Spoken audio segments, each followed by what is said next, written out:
அனைவருக்கும் வணக்கம். Welcome to Dharma academy. இன்றைக்கி நாம் இந்த வீடியோவில் பார்க்க போகிறது மே 8ஆம் தேதிக்கு உண்டான கரண்ட் அஃபேர்ஸ் தான் பார்க்க போகிறோம். வாங்க வீடியோக்குள்ளே போகலாம். முதல் வினா: இந்திய குடும்பங்களின் சேமிப்பு 2023-24ஆம் ஆண்டுகளில் எத்தனை லட்சம் கோடியாக சரிவை கண்டுள்ளது? அதாவது இந்தியாவில் இருக்கிற ஒவ்வொரு குடும்பமும் தன்னுடைய சேமிப்பு அப்படின்னு ஒன்று சேர்த்து வைப்பாங்க. ஸோ அது அதாவது போன நிதியாண்டில் எத்தனை லட்சம் கோடியாக சரிஞ்சிருக்கு அப்படின்னு கேட்டிருக்காங்க. ஆன்சர் என்ன அப்படின்னா 14.16 லட்சம் கோடியாக சரிஞ்சிருக்கு இந்திய குடும்பங்களோட சேமிப்பு தொகை. ஓகேங்களா? இந்த தகவலை வெளியிட்டது யாருன்னா மத்திய புள்ளியியல் மற்றும் திட்ட அமலாக்கத்துறையோட தேசிய கணக்கு புள்ளி விவரத்தில் இதை தெரிவிச்சிருக்காங்க. 2020-21 இந்திய குடும்ப சேமிப்புகள் 23.29 லட்சம் கோடியாக இருந்துச்சு. ஓகேங்களா? அதாவது உச்சத்தை தொட்டிருந்தது. ஸோ அது அடுத்தடுத்த 3 ஆண்டுகளில் பார்த்தீங்க அப்படின்னா ரொம்ப குறைஞ்சி இப்போ 14க்கு வந்துடுச்சு. ஓகேங்களா?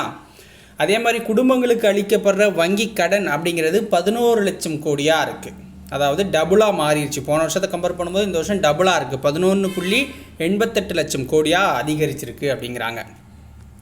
இரண்டாவது வினா: 3ஆம் கட்ட மக்களவைத் தேர்தலில் பதிவான வாக்கு சதவீதம் எவ்வளவு? 3ஆம் கட்ட மக்களவைத் தேர்தலில் பதிவான வாக்கு சதவீதம் அப்படிங்கிறது 63% பதிவாயிருக்கு. 93 தொகுதிகளுக்கு தேர்தல் நடந்துச்சு. 93 தொகுதிகளுக்கு தேர்தல் 3ஆம் கட்டமாக நடந்துச்சு. அதில் 63% பதிவாயிருக்கு. ஜிஎஸ்டி மேல்முறையீட்டு தீர்ப்பாயத்தின் முதல் தலைவராக பதவியேற்றுக் கொண்டவர் யார்? ஜிஎஸ்டி மேல்முறையீட்டு தீர்ப்பாயத்தின் முதல் தலைவராக பதவியேற்றுக் கொண்டவர் யார்னா சஞ்சய் குமார் மிஸ்ரா. சஞ்சய் குமார் மிஸ்ரா அப்படிங்கிறவர் தான் பதவியேற்றுக்கிட்டார். மத்திய நிதியமைச்சர் நிர்மலா சீதாராமன் இவருக்கு பதவி பிரமாணம் செஞ்சு வச்சுருக்காங்க. ஸோ இது இந்த அப்பாயின்மெண்ட் அப்படின்னா ஜிஎஸ்டி சார்ந்த பிரச்சனைகளுக்கு தீர்வு காணுற நோக்கில் தான் இந்த அமைப்பை உருவாக்கியிருக்காங்க.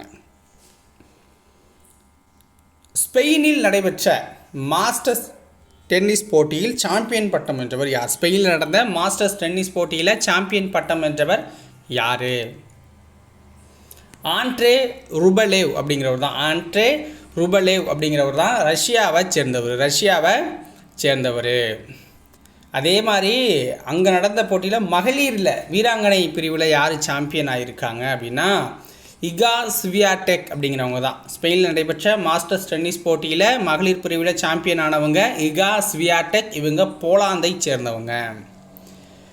யுனிசெஃப் இந்தியா அமைப்பின் தேசிய தூதராக நியமிக்கப்பட்டுள்ளவர் யார்? யுனிசெஃப் இந்தியா அமைப்பின் தேசிய தூதராக நியமிக்கப்பட்டிருக்கவர் யாருன்னா கரீனா கபூர் கான் அப்படிங்கிறவங்க. கரீனா கபூர் நியமிக்கப்பட்டிருக்காங்க. அதே மாதிரி அதாவது யுனிசெஃப் இந்தியாவின் இளைஞர் தூதர்களாக 4 நபர்களை நியமிச்சிருக்காங்க.